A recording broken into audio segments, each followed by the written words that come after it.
Allez, bonjour les amis, je suis content de vous retrouver pour une nouvelle émission de Mister Gadget. Alors aujourd'hui, nous allons parler montre connectée et pour une fois, on va faire le déballage d'une montre connectée sous Wear OS. Alors, beaucoup d'entre vous ne savent pas ce que c'est. Donc, c'est Google qui fait cet OS pour les montres connectées. Mais jusqu'à il y a quelques temps, les montres connectées avaient du mal à tenir plus de 2 jours sur ce style d'OS. Et donc, depuis quelque temps, ils ont fait des progrès et essayent de s'améliorer de jour en jour. Là, moi, j'ai reçu la TicWatch Pro 5. C'est un modèle qui est, qui est sorti depuis pratiquement 2 ans, mais qui est toujours au catalogue. Donc, elle a été lancée il y a 2 ans à 359 €. Donc, bien sûr, je ne l'ai pas eu à ce prix-là. Actuellement, ce modèle-là, c'est la TicWatch Pro 5 en version un peu sable. Elle est à 99 €. Donc, on va la déballer et puis on va voir ce qu'elle vaut vraiment dans le test, dans la vie de tous les jours. Mais pour l'instant, on va la déballer. Allez, c'est parti.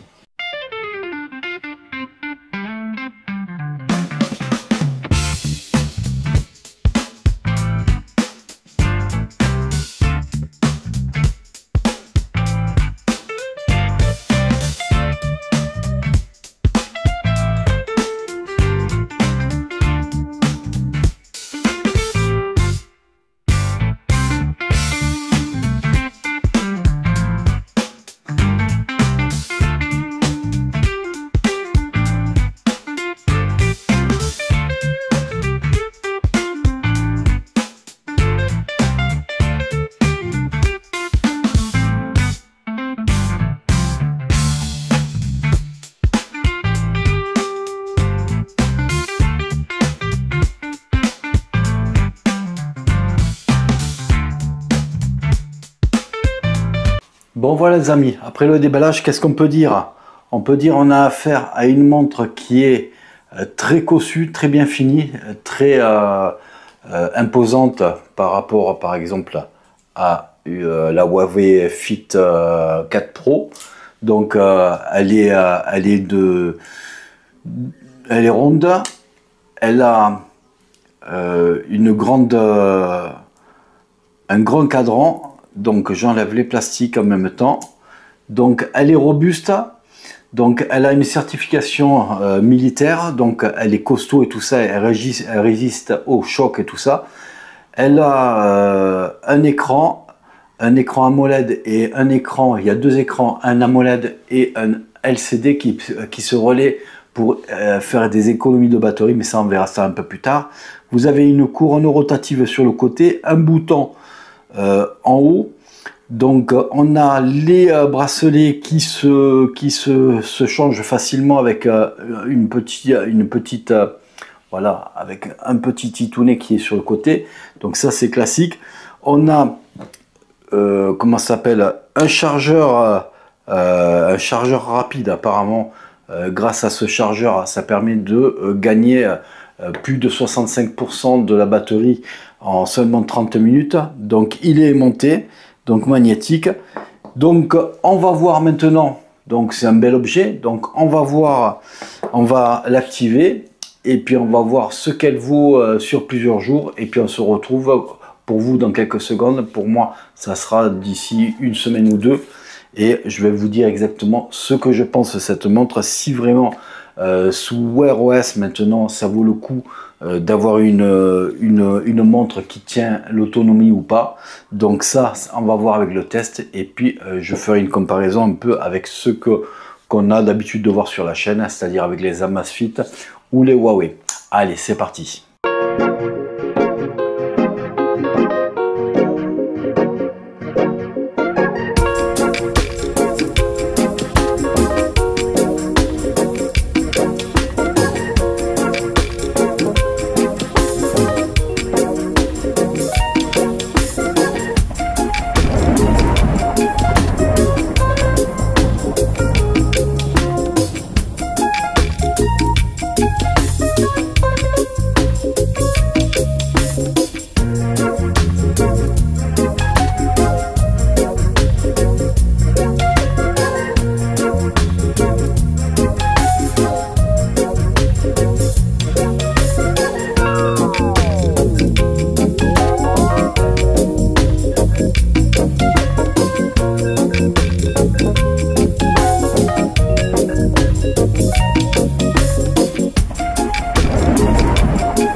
les amis, on est quelques jours après, pour pas dire plus d'une semaine après avoir reçu la TicWatch Pro 5.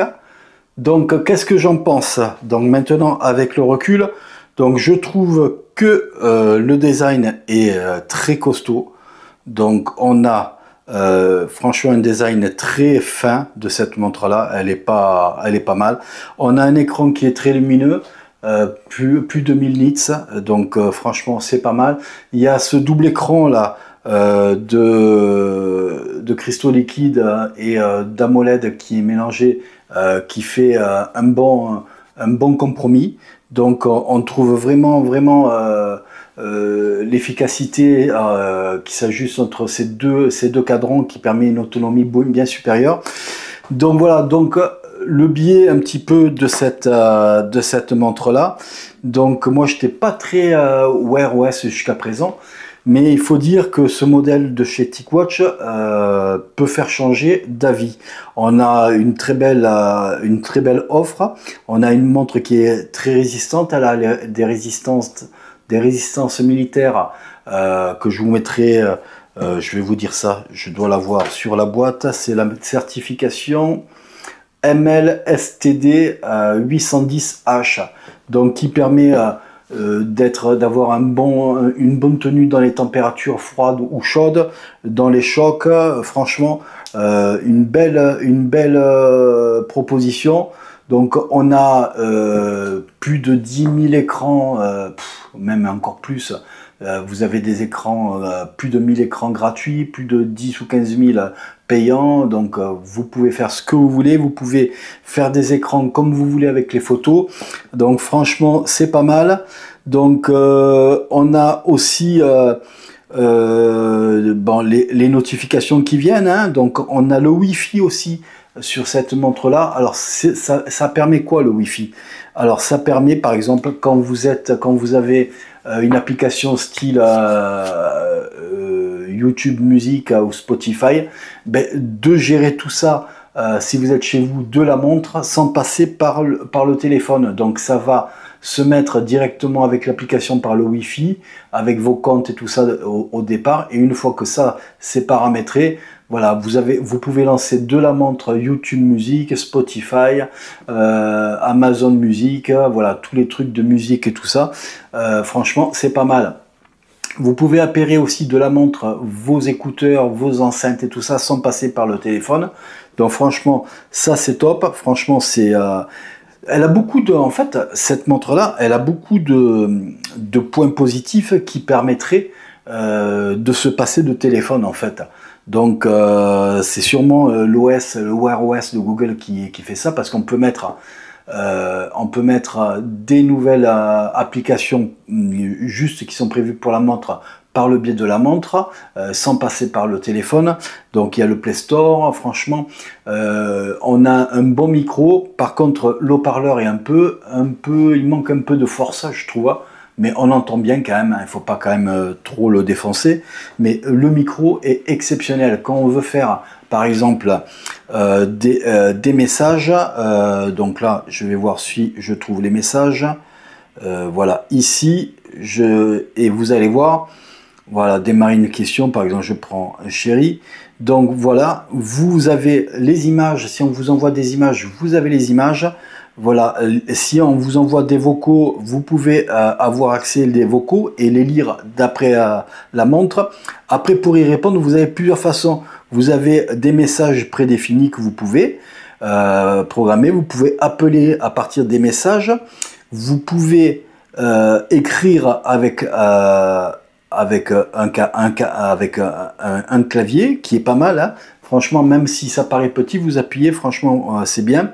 Vous avez le micro. Alors il va vous demander soit vous envoyer un message vocal, et donc il va recevoir un message vocal, ou soit la dictée. Donc vous allez voir, je vais faire coucou chérie, voilà.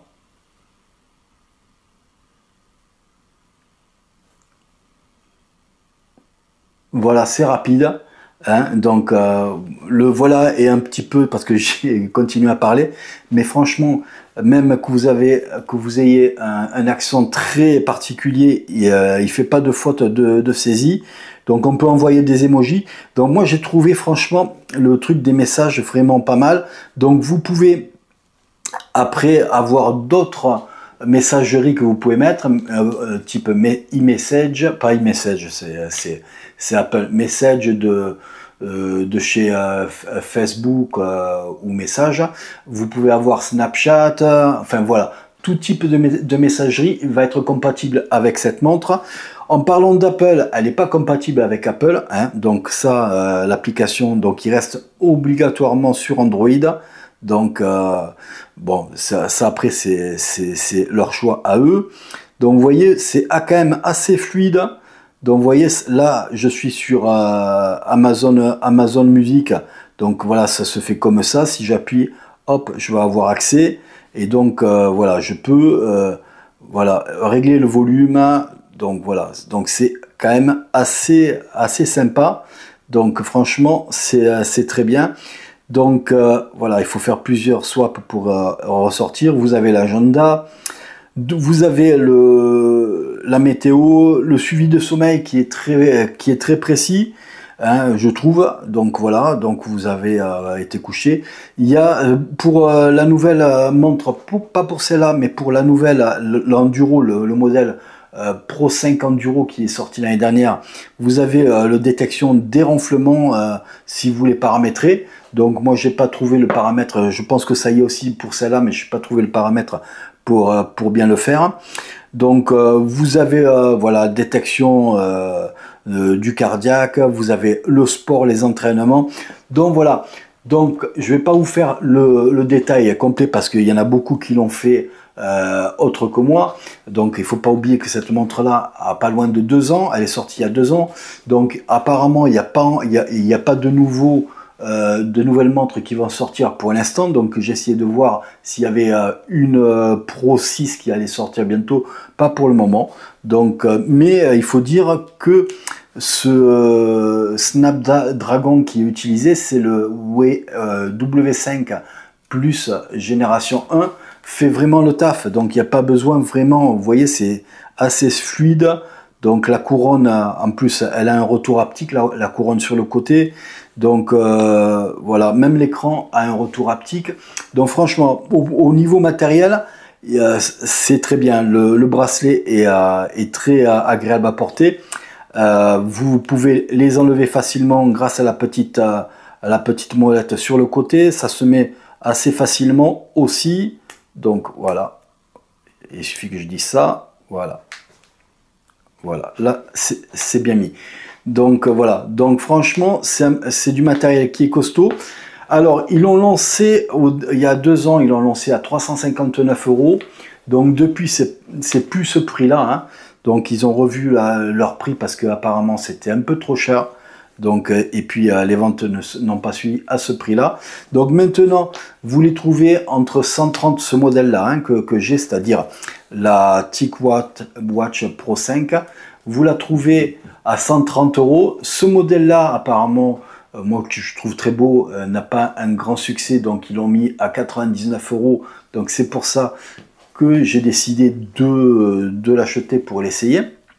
Et franchement, j'ai tout activé. En autonomie, elle me tient 3 jours, hein, voire 3 jours et demi. Donc en ayant tout activé, hein, toutes les notifications, les appels, en faisant des appels, en faisant des messages et tout ça. Donc beaucoup plus de notifications que ce que j'avais programmé sur la BIP 6. Et donc j'ai refait après un autre cycle de recharge avec les mêmes réglages que ce que j'ai sur la Huawei et sur la Amazfit BIP 6. Et je suis arrivé à 4 jours, un peu plus de 4 jours d'autonomie. Donc franchement, je trouve que l'autonomie est décente par rapport à ce qui se faisait les générations d'avant, les générations de 2021 qui tenaient à peine 2 jours, voire 1 jour et demi, comme les Apple Watch. Donc c'était un peu juste, vu que les concurrents qui arrivaient à Amazfit, Huawei, sont dans des autonomies d'une semaine et plus avec leurs montres de ce type-là. Hein. Donc ils se sont mis un jour. C'est pas encore au niveau des Huawei ou des Amazfit en autonomie, mais franchement, déjà 4 jours, franchement, c'est pas mal. Ils ont des bonnes idées, donc c'est à eux maintenant d'optimiser leur logiciel, hein. C'est que du logiciel qui va être optimisé, mais je pense qu'ils ont le bon truc. En plus, elle est costaud, elle est traitée, le verre est traité anti-trace de doigts et anti-rayures, donc franchement c'est pas mal, surtout quand on la voit bien partout les temps, sur le soleil, ou quand il fait couvert, vous voyez très bien votre montre grâce aux 1000 nits. Même si maintenant beaucoup de montres sont à plus de 1500, 2000 nits, mais 1000 nits déjà ça fait le travail, parce qu'il faut savoir qu'à partir de 600, 700 nits, vous avez une montre que vous voyez par tout temps à l'extérieur. Après c'est que du marketing qu'ils font actuellement, mais voilà. Donc de ce côté-là, c'est un bon point. Le capteur, on va parler du capteur, est très bon. Le capteur, j'ai pas vu de défaut, juste en sport. Alors le sport, au niveau du sport, j'ai vu que il a eu du mal à trouver les bonnes pulsations pendant quelques minutes et après il s'est mis à niveau. Donc, mais ça c'est pas nouveau. Il y a beaucoup de montres comme les Coros, et puis ça le fait aussi un petit peu sur Amazfit aussi, sur certains modèles d'Amazfit. Donc c'est pas choquant. Mais bon, dans les premières minutes d'un trip, vous allez voir la montre qui va monter à 130, 140, et après elle va revenir à 90, 100, et elle bougera pas de ce truc, elle sera vraiment dans les battements qui sont réguliers, mais pendant quelques minutes au départ, au début de l'exercice. Alors je sais pas s'il faut l'humidifier ou quoi que ce soit, comme certains modèles qu'il faut un peu humidifier avant de faire un exercice, mais à part ça, j'ai trouvé que le capteur quand même était très bon, hein. J'ai essayé aussi le GPS, parce qu'on peut utiliser le GPS sans la montre, hein, donc grâce à son offre logicielle. Donc franchement, je le trouve précis. Mais une fois qu'on zoome à fond dessus sur la carte, eh bien, on va avoir quelques erreurs de quelques mètres.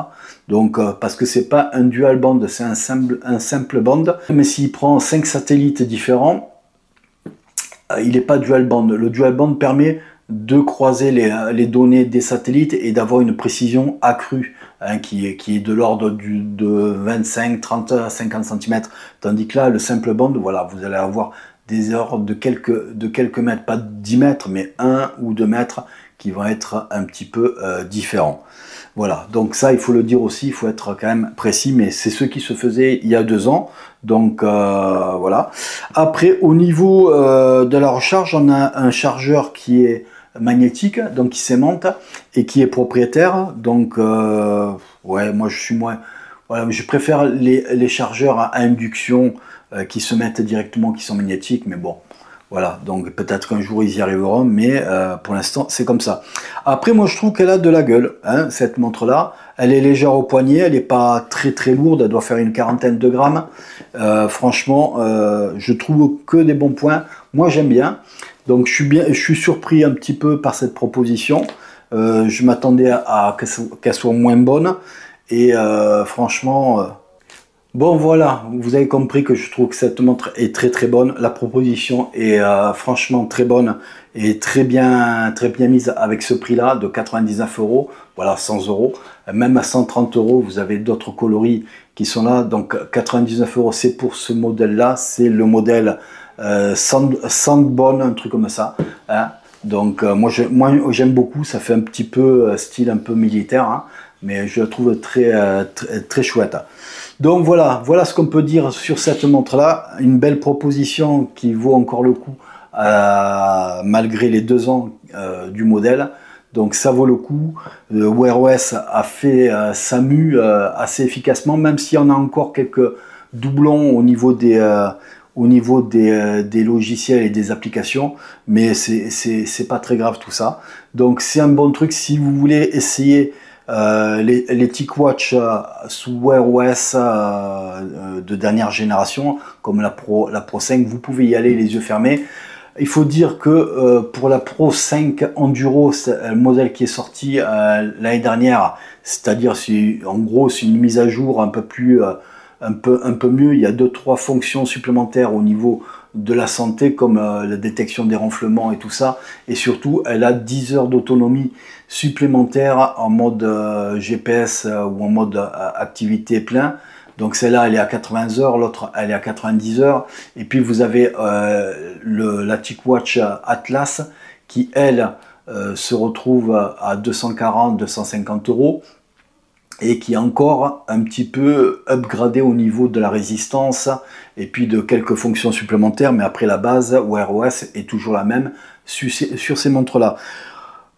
Petit bémol, au niveau du logiciel, je trouve qu'il y aurait besoin d'une mise à niveau parce que même s'il y a toutes les données, je trouve que ça fait un peu vieillot, manque de modernité dans l'application. C'est un petit peu ce que je trouve de pas bon sur l'application, un petit peu vieillotte, un petit peu vieillissante, donc besoin d'une mise à jour graphique un petit peu mieux.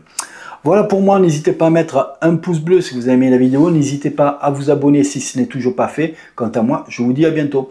Allez, ciao ciao!